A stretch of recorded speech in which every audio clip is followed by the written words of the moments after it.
Bonjour, Jérémy Bonjour. Licini, bien installé, j'espère. On est bien. Pour cet épisode ensemble, on est dans La Parole A, un format que vous connaissez si vous suivez la chaîne YouTube du Comptoir des Éleveurs, si vous allez sur le site. C'est le format dans lequel on laisse libre parole à nos invités. Et aujourd'hui, c'est ton tour, Jérémy. Merci beaucoup. On t'a invité parce que tu es éleveur et tu as aussi un profil atypique puisque tu es un champion de France, quadruple champion de France, mais ça on va y revenir dans quelques instants.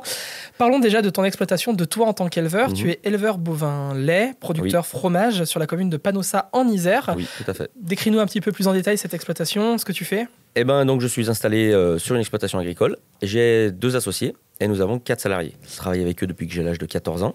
À l'époque, j'étais en stage. Et en fait, j'ai vraiment sympathisé, parce que c'est des gens qui sont exceptionnels. On a sympathisé, je suis resté, j'ai fait les saisons, j'ai remplacé une des salariées qui était à l'époque enceinte. Je suis parti 2 ans pour faire un autre métier à côté. Je pouvais pas me passer de ça, donc je suis revenu. C'est un métier qui avait rien à voir avec l'agriculture ? Non, j'étais chauffeur de tractopelle, je déterrais des lignes haute tension. Okay. Alors c'était très bien payé par rapport à l'agriculture, ça, il n'y a aucun souci. Et non, je suis revenu quand même à la base, en sachant que mes parents ne sont pas agriculteurs. Qu'est-ce qui t'avait manqué dans ce boulot le contact avec les animaux, le contact avec mes associés, justement, parce qu'on avait, pour moi aujourd'hui, c'est comme mon frère et ma sœur. Et puis le fait surtout de produire pour les gens, quoi. Faire plaisir aux gens, quand les gens nous disent oh là, j'ai mangé vos fromages, ils étaient exceptionnels et tout, voilà, c'est, on va dire, c'est le Graal, quoi. Alors comment tu perçois un petit peu ta profession aujourd'hui, notamment avec la situation des éleveurs bovins lait ? Est-ce que faire du fromage aujourd'hui, c'est risqué ou c'est un bon filon ? On va dire qu'aujourd'hui, si vous ne faites pas de la diversification, c'est très compliqué. Un éleveur de lait qui est tout seul, et c'est 365 jours par an, matin, soir. Donc c'est vrai que nous, on a cette flexibilité où, avec nos associés, on a mis un roulement en place. Et là, à ce moment-là, on peut avoir une vie à côté. Et c'est vrai qu'aujourd'hui, ce qui fait que ton travail avance, c'est ta vie aussi. Ton épanouissement personnel. Et la charge psychologique est nettement plus importante que la charge de travail, en fait. Du coup, il y a vraiment une importance à travailler en équipe. À s'associer, travailler en équipe. Alors, c'est toujours pareil. C'est très compliqué, l'association. Il faut savoir, des fois, souvent, se remettre en place. Se dire qu'on n'a pas toujours raison, que les autres ont sûrement aussi raison. Et il faut vraiment trouver les bonnes personnes. On parlait de ton exploitation. Ton cheptel, ça ressemble à quoi ? Nous, on traite à peu près 45 vaches laitières. Et on fabrique entre 1000 et 1200 litres de lait par jour. Ok. Voilà. Considérable. Voilà. Et puis on a une coopérative qui nous récupère le lait le dimanche, nous dégager le dimanche quand même pour être tranquille. Il y a quelques mois, il y a certaines voix qui se sont élevées dans le milieu pour demander une rémunération juste et nécessaire. Comment toi tu juges un peu le moment que nous vivons dans le secteur ? En sachant que nous on n'est pas forcément impacté, puisque moi je vends en direct donc aux grandes surfaces, je vends aux bouchers, aux traiteurs, aux cantines scolaires. On a beaucoup de cantines scolaires. Et du coup, nous, on valorise notre produit nettement mieux que les autres. Donc on est maître de nos prix. Et en fait, vu qu'ils ont besoin de ce produit d'appel, banco, quoi. Donc tu as ce pouvoir. Moi, j'ai ce pouvoir. On a le pouvoir quand même de dire non même aux grosses... C'est nettement plus facile de parler à un monsieur comme ça que de parler à une industrie. Moi, par exemple, quand Danone achète mon lait, c'est pour moi qui décide le prix qu'il me l'achète. J'aimerais bien qu'il me l'achète plus cher, mais c'est pas moi qui décide. Par contre, quand moi je vais vendre mes bouteilles de lait à Monsieur Leclerc, c'est moi qui décide. Donc il faut bien choisir son client. C'est pas eux les patrons, c'est nous les patrons. On choisit le prix de vente. On choisit qui on fournit et voilà. c'est nos conditions, c'est nos conditions de vente. Et surtout, les grandes surfaces aujourd'hui, ils sont obligés et tenus de nous rémunérer à 15 jours. Donc fin de mois, 15 jours, nous on fait une facture fin de mois, 15 jours, c'est viré sur le compte, il n'y a jamais de problème. De ce côté-là, il n'y a jamais de problème. Et tu as monté un compte Instagram qui s'appelle Envoie du lourd tonton. Envoie du lourd tonton, Déjà, ça te rend hyper sympa auprès de tout le monde. Oui. On dit le nom du compte Instagram. Ça fait rire tout le monde, puis ça reste dans la tête, quoi. Donc souvent, les gens me disaient, mais pourquoi Envoie du lourd tonton ? Je dis, c'est une époque où, quand je suis arrivé justement au truck trial, parce qu'on reviendra sûrement après, je suis arrivé là-dedans, et puis moi, je faisais de la moto à l'époque, et j'ai rencontré une équipe qui faisait du truck trial, et j'étais un peu le tonton, quoi. Et je faisais aussi du 4x4 et j'envoie du lourd. Donc du coup, c'est parti sur ce délire, envoie du lourd tonton. Et c'est là aussi, à ce moment-là, que j'ai rencontré ma femme. Donc c'est pareil, on en reviendra après aussi. Et puis c'est resté, envoie du lourd tonton. J'ai dit, tiens, avec ma femme, on va créer la team et on va l'appeler comme ça. Moi, je voulais quand même revenir sur ce compte Instagram parce qu'aujourd'hui, la plupart des agriculteurs sont branchés, réseaux sociaux, tout ça. Oui. Mais tout le monde n'est pas aussi influent ou en tout cas produit du contenu de manière très régulière. En tout cas, c'est ce que tu essayes de faire sur Instagram, surtout sur TikTok. Surtout sur TikTok, L'idée, c'est vraiment de t'adresser directement à tes abonnés et aux personnes qui s'intéressent de près ou de loin au monde de l'agriculture. Oui, et puis par ces vidéos, moi j'essaie de faire voir que l'agriculture, c'est pas non plus on se lève, on monte dans un tracteur, on traîne une vache, on est un paysan, on a des bottes, on a un béret. On n'est plus dans les années 30. Aujourd'hui, je pense que les gens, quand ils me croisent dans la rue, si je leur dis pas que je suis agriculteur, voilà quoi. Et il dit, c'est pas possible, ce gars-là, il est pas paysan, quoi. Non, mais alors, quand on regarde ton compte, quand on regarde le compte Instagram, on trouve des trucs de fou. Oui. C'est-à-dire qu'on est loin, en effet, du béret fourche. Voilà. Toi, tu driftes en tracteur, par exemple. Voilà. Ouais. Je fais du drift en Manitou, je fais des tonneaux en camion, je fais du... Mais t'as pété combien d'appareils? Zéro. Zéro. J'ai en touche du bois, hein, en touche du singe, comme on dit. J'ai pas cassé de matériel. Parce qu'en fait, j'adore la mécanique. Je suis passionné de mécanique et j'aime pas maltraiter la mécanique. Donc il y en a beaucoup. Quand j'ai fait mon drift en Manitou, par exemple, la vidéo, elle a fait je sais pas combien de milliers de vues. Et là, on a cet exemple-là parce que justement, c'est une vidéo qui a beaucoup tourné et qui a bien marché. Et oui, puis moi, je me suis éclaté avec. Puis les vaches, elles me regardaient comme ça, d'un air de dire, mais il fait quoi? Mais elles ont l'habitude maintenant. Ça fait bientôt 20 ans qu'elles me voient. Voilà. Et il y en a beaucoup qui ont dit, oui, mais les pneus, ça se voit que c'est pas toi qui paye les pneus. Donc déjà, si, c'est moi qui paye les pneus, c'est moi qui paye le crédit du Manitou. Et quand vous avez des pneus sur un béton mouillé par du lisier, l'usure, c'est 0. La casse mécanique, c'est 0. Il y en a qui m'ont dit, ouais, mais tu vas te mettre dans un poteau. Ouais, mais...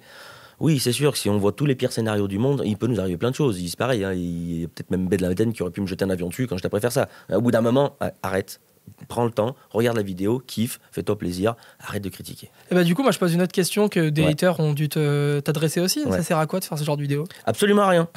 Mais absolument à rien. Moi je me lève le matin, c'est pas pour plaire à tout le monde, c'est pour m'éclater, pour faire vivre ma famille et puis pour faire progresser mon entreprise, grandir mes enfants, tous les jours aimer un peu plus ma femme. Hein, si je peux. Et puis voilà, quoi, ce que les gens pensent de moi, en fait, j'en ai totalement rien à faire. Et c'est comme ça aussi dans ma commune. Et c'est ce qui ressort sur mes vidéos, c'est que tu m'aimes, tu restes, tu m'aimes pas, zap. Moi, je t'en veux pas, hein, t'as le droit de pas m'aimer, on n'est pas tous d'accord. T'es comme tes fromages, quoi, t'es entier. Je suis entier. Ouais. Moi, je suis entier. Alors, on parlait de grosses machines, on parlait de Manitou, tu parlais de 4x4 tout à l'heure. Moi, je voulais parler de cette passion dingue que tu as, puisque tu es quadruple champion de France de truck trial. Oui. C'est quoi le truck trial déjà? Le truck trial, c'est simple, c'est des camions. Donc ça peut être du petit camion en 2-4 roues motrices, comme style Unimog. Moi, par exemple, j'ai de l'Unimog. Après, on peut avoir des 6 roues motrices, des 8 roues motrices, et on peut avoir des prototypes. Donc moi, j'en ai 2, des véhicules. J'ai un série Unimog classique, en série 2 essieux, et j'ai un série prototype, celui-ci, où j'ai 4 fois le titre du Trophée de France. Et ça, c'est un véhicule qui est totalement modifié, mais alors complet. Si je vous explique la modification, vous allez rien comprendre, sauf ceux qui connaissent la mécanique. Voilà, c'est simple. Je suis parti d'un véhicule avec un moteur 2 litres de essence. J'ai changé le moteur, j'ai mis un 3 litres 3 turbo diesel de Nissan Patrol, mais j'ai gardé l'embrayage du Patrol que j'ai accouplé à la boîte à vitesse de l'Unimog. Tout ça sur le châssis de l'Unimog. Mais j'ai mis une direction hydraulique avant de Fenwick, j'ai mis des jantes de Manitou, j'ai mis une direction hydraulique arrière avec une base de pompe hydraulique de camion Ben, et les ponts à tambour, donc avec des freins tambour, je les ai virés, et avec un ami, j'ai usiné des disques, et dessus, j'ai passé des disques avec des étriers de frein, quoi. Donc c'est-à-dire qu'aujourd'hui, le véhicule, il est unique, tout simplement. On part dans les fous du volant, on n'a jamais vu un truc comme ça. Voilà, c'est ça. Donc il y en a plusieurs qui ont des véhicules dans mon style, dans mes catégories bien sûr, pour qu'on puisse jouer, mais il n'y a pas une personne qui a le même camion que moi. Et alors comment ça se passe les concours? C'est de la vitesse? Non, c'est de l'adresse? C'est de l'adresse, de la maîtrise. Et contrairement à ce qu'on pourrait croire, et à mon pseudo Envoie du lourd tonton, c'est tout en finesse. C'est tout en finesse, on va chercher le fil, on va chercher vraiment la technique, l'adhérence, la motricité. Et le but, c'est de passer des obstacles qui sont délimités par 2 piquets, un à droite, un à gauche, avec un sens de passage. C'est-à-dire que demain, on va dire, tiens, tonton, il faut monter sur la table, parce qu'il y a un piquet là, un piquet là. Donc on a 3,50 m entre les 2 piquets, le véhicule fait 2,30 m. Il ne faut pas toucher les piquets. Il ne faut pas toucher les piquets. Quand on vous touchez les piquets, vous prenez de la pénalité, et quand vous n'arrivez pas à franchir, vous prenez de la pénalité. Donc c'est assez... il faut une bonne dextérité. Et donc il faut aussi des types de terrains particuliers, il faut déjà des très escarpés. Voilà. Souvent on fait ça dans des carrières, et, ou alors dans des terrains donc naturels. Et là justement on utilise la nature, et ce qu'elle nous apporte encore une fois. Donc on n'est pas des gros pollueurs, voilà, parce qu'on est dans la nature. Certes on roule dedans, mais moi sur un week-end de compétition je consomme 10 litres de gasoil. Ce qui n'est pas énorme par rapport à d'autres compétitions. Aujourd'hui, c'est 10 litres de gasoil. Mécanique. Quand on transporte nos véhicules, c'est minimum 2 voire 3 par camion. Donc du coup, on groupe les transports. Et on pollue moins que si, par exemple, vous avez un match de foot dans une commune où il y a 22 joueurs, il y a 22 voitures, plus les supporters, il y a 100 voitures. Et ben nous, on pollue beaucoup moins sur une manche de trial que sur un match de foot, par exemple. Mais alors pourquoi tu n'as pas voulu faire du rallye ou de la moto Pourquoi le truck trial en particulier? Alors, je faisais de la moto avant, je faisais de l'enduro. J'ai fait quelques enduros extrêmes, notamment The Race, des choses comme ça pour ceux qui connaissent. Et puis, de par mon métier, quand vous arrivez le matin et que ça m'est arrivé, je me suis cassé 3 côtes sur une compétition. Donc, tu te casses 3 côtes, tu es tout seul, il faut conduire ta voiture, il faut charger ta moto. Tu rentres le dimanche matin et en fait, tu as une foire toute la journée le dimanche. Donc, il faut tenir à la foire toute la journée. Étant donné que je suis quelqu'un qui dit beaucoup de conneries et qui fait rire le monde, bah, quand les gens ils me voient, toujours, on rigole. Et rigoler avec 3 côtes cassées et travailler avec 3 côtes cassées, c'est compliqué. Donc là, j'ai mes super associés qui forcément prennent le relais, parce que je peux compter sur eux à 100%. Mais tu peux pas leur laisser la charge de travail indéfiniment. Mais puis je veux pas. C'est comme quand je pars sur un week-end de trial, je veux livrer mes clients avant de partir, quoi. Je veux pas leur laisser du travail. C'est pas parce que moi je m'amuse qu'eux doivent faire pour moi, quoi. Donc le truck trial, c'est plus sécure. C'est plus sécure, ouais. Santé, Ben voilà, du coup, puis je vieillissais, mine de rien. Et puis, donc après, du coup, j'ai rencontré ma femme et mes enfants et je suis beaucoup plus en sécurité dans un camion avec des arceaux, assis dans un baquet, harnais, casque, qu'au volant d'une moto où on faisait les imbéciles à 30 mètres d'eau, quoi. Mais vous êtes nombreux à faire ça en France ? On est une 50aine de camions. Ok. C'est très Donc peu vous connu. Vous connaissez tous en fait. Ouais. Mais c'est pareil, c'est une grande famille.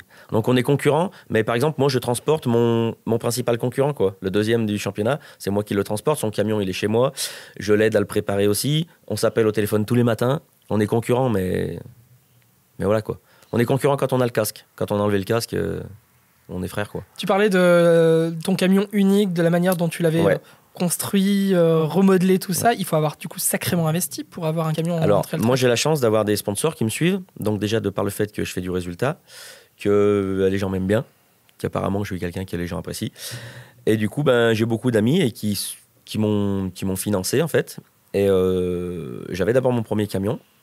On va dire qu'une saison de trial, à la louche, c'est entre 6 et 8 000 s'il n'y a pas de casse. Donc c'est assez simple, on va dire, de trouver du budget pour ça. Moi, je suis quelqu'un qui fait aussi pas mal d'associatifs, donc je sais faire de la charcuterie, je fais plein de choses, donc je fais des animations. On a vendu des vêtements, beaucoup de vêtements, parce qu'en fait, ça a pris... Et, du coup, tout ça, ça nous a payé le premier camion. Du premier camion, on a eu du sponsoring, et justement, un peu avant le Covid, là, en 2019-2020, j'ai un sponsor qui m'a fait un gros chèque. Et le Covid est arrivé, et on n'a pu faire qu'une manche. Et là, je me suis dit... tes sponsors, ils t'ont suivi, ils t'ont fait un gros chèque, il faut que tu leur fasses quelque chose. Qu'est-ce qu'on fait ? Qu'est-ce que je fais ? Je dis à ma femme, qu'est-ce qu'on fait ? Il faut qu'on leur fasse quelque chose, c'est pas possible. Les gars, ils peuvent pas avoir investi en nous, ils croient en nous, et nous, on est bloqués. Alors, c'était pas de notre faute foncièrement. Mais moi, je me sentais un petit peu redevable. Alors, du coup, je lui ai dit à ma femme, tu sais quoi ? Je fais un deuxième camion. Elle m'a dit, ah bon ? Ouais. Elle me dit, d'accord. Et le truc, c'était, tu fais un deuxième camion, mais enfin un deuxième bébé. J'ai dit, ok. Donc, j'ai eu ma deuxième fille. En même temps, j'ai fait mon deuxième camion. Okay. Ouais. Et en fait, on a toujours tapé ce délire où t'as un camion, on a une fille, t'as un deuxième camion, on refait un enfant. Et du coup, j'ai 2 filles qui sont aussi folles de ça, comme ma femme est folle aussi du camion. Et du coup, je l'ai fabriqué en 3 mois. Mon deuxième camion, tout prototype, là, que j'ai modifié, en 3 mois, je l'ai fait. C'était à l'époque du Covid. Et donc, ta fille en 9 ? Et ma fille en 9 ? Oui, non, en 2 minutes. Oui. Fabrication, 2 minutes. Et c'est ma femme qui a travaillé 9 mois. Non, moi, 2 minutes, il n'y a pas de douche, donc 2 minutes, c'était bon.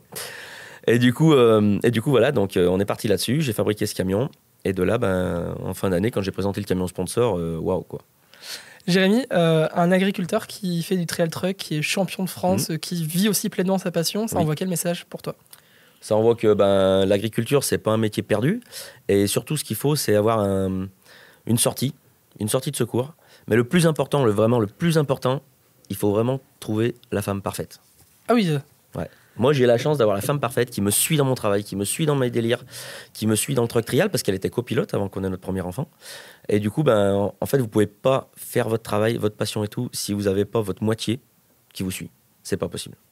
En tout cas, on l'a bien compris. Ah ouais, tu l'as cité énormément de fois déjà. Elle sera contente de voir cette interview. Moi, ma femme, ma famille et mes associés, c'est vraiment les choses pour lesquelles je peux tout faire.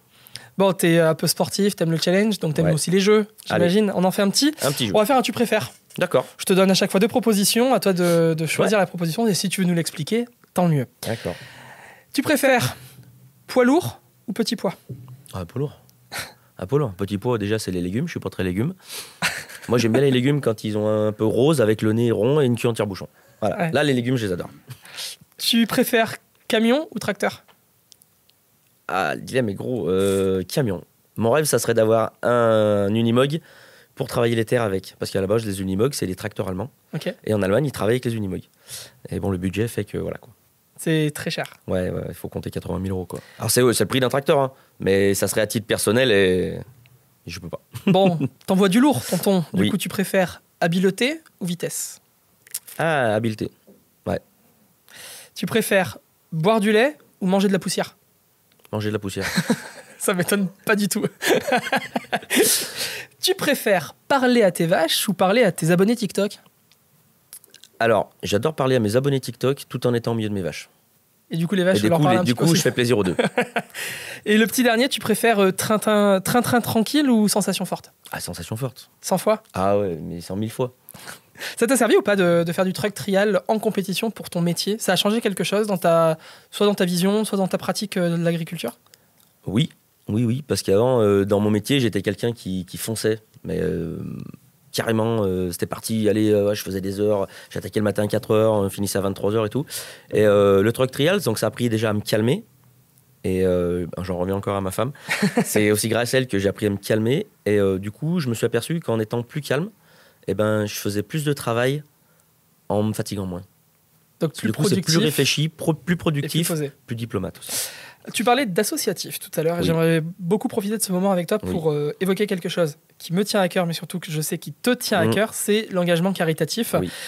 Tu soutiens pas mal d'assauts, tu profites à la fois de ta notoriété, de tes titres de champion de France de truck trial pour soutenir plusieurs associations. Ça a démarré de quelle manière déjà cet engagement caritatif? Pourquoi, en tout cas, ça te tient à cœur de relier tout ça aussi à un engagement associatif, de soutenir des causes importantes? Déjà, en fait, ça a démarré avant le camion, déjà par mon travail, où on a reçu des écoles d'enfants handicapés ou déficients et qui avaient des grosses maladies lourdes. Et je me rappellerai toujours d'un jour où il y a une école qui est venue et les enfants, comme je disais tout à l'heure, moi je fédère, donc les gens ils aiment bien ce que là moi, surtout les enfants, j'adore ça. Bien avant les miens déjà, donc j'avais ceux de mon associé et j'ai toujours adoré les enfants au bon sens du terme, bien sûr. Prenez pas n'importe quoi non plus. Oui. On va pas isoler cette phrase. Non, c'est vraiment, pour moi les enfants c'est notre avenir, donc il faut qu'on en prenne soin quoi. Et j'ai ces enfants qui sont venus et la maîtresse à la fin du truc, elle est venue me voir, elle m'a dit tu sais le petit lapin qui était avec toi, il lui reste 1 mois et demi à vivre. Et là, tu prends une claque monumentale dans ta figure. Donc j'avais pas d'enfant à l'époque, mais même ça, tu prends une claque mais magistrale et des fois tu te plains et là tu te dis mais en fait tais-toi et depuis moi c'est parti et à chaque fois qu'on pouvait faire venir des enfants à l'école, à la ferme pardon, à les écoles pour les faire visiter, on venait. Et après avec le camion, je me suis aperçu que les enfants, mine de rien, les camions, ça fait rêver. Quand on est gamin, on voit des camions, on a les yeux qui pétillent. Et moi, aujourd'hui, j'ai ce pouvoir de faire prendre les gamins et les mettre dans mon siège. Et les gamins se retrouvent au siège du pilote pendant quelques secondes. Et là, ils oublient toutes leurs maladies. Et j'ai un petit lapin là, Mathéo. Donc ses parents ont organisé un gros rassemblement de camions il y a 3 semaines, 1 mois à peu près. Et donc ils m'ont appelé, tonton, machin et tout, est-ce que tu peux être là? Je dis mais bien sûr que je serai là. Donc j'ai été là, j'ai fait passer un gros message. On a eu beaucoup de monde.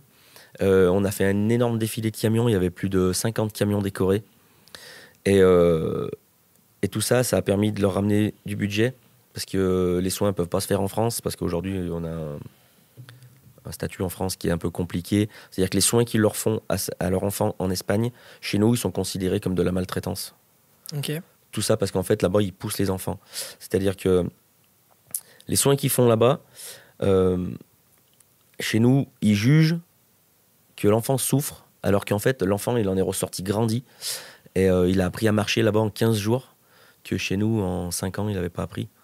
Et ça coûte extrêmement cher. Il a des parents vraiment en or qui s'en occupent. Voilà. Donc moi, en tant que papa, par chance, des enfants, on va dire normaux, hein, je veux et j'ai envie d'aider des gens comme ça. Mais ça donc juste de ma notoriété pour ça. Et j'en ai aucune... et je me cache pas, quoi. Donc c'est souvent que je dis, ouais les gars, allez, il faut s'abonner, il faut venir, il faut dépenser de l'argent et tout. Donc c'est pas du chauvinisme en disant, ouais, il faut prendre de l'argent. Non, il faut. Ils ont besoin de nous. Moi, j'en donne beaucoup. Et ils ont besoin de nous, il faut qu'on les aide. Là, tu as utilisé une même phrase que tu as reprise en début d'interview. Quand tu m'as parlé de ton objectif premier en tant qu'agriculteur, c'était de nourrir et d'aider les gens. Voilà. Là, c'est encore le même cas. Alors, sur un autre concept, mais finalement... Là, moi, c'est mon... agriculteur à temps plein, j'aime bien, dans l'esprit à temps plein là-dessus. Ouais. Et donc, du coup, tu profites aussi du truck trial pour reverser un petit peu des fonds. Moi, par les vidéos, du coup, ça permet de soutenir les gens. Après, financièrement, j'ai pas les moyens d'aider comme je voudrais aider. Je prends soin d'abord de ma famille, hein, je vais pas le cacher. Hein, je veux d'abord que ma famille soit bien. Et après, ce que je peux, voilà. Faut le rappeler, hein, ça sert à rien d'aider les gens, d'aider les autres si on n'arrive pas déjà à subvenir à ses propres besoins. Voilà, c'est ça. Moi, je veux que mes filles, ma femme soient bien. Et une fois que nous, on est bien, eh ben, on aide les autres, quoi. Alors après, souvent, on dit oui, mais faut donner de l'argent ci, faut donner de l'argent là. Des fois, tu vas donner 2 jours de ton temps. Et c'est plus important que de l'argent. C'est beaucoup plus important que donner 500 ou 1000 euros, quoi. Il n'y a pas que l'argent, il y a aussi voilà, le contact, pas que l'argent. Les relations. Et puis les gens, souvent les gens, ils aiment bien quand tu te déplaces, quand tu viens et tout, par rapport à ce que tu vas donner. Tu viens, tu donnes 20 euros, mais en fait, tu n'en as rien à faire de l'histoire. Ouais, t'es gentil, t'as donné 20 euros, mais en fait, tu l'as fait limite par... voilà, quoi. Je l'ai fait.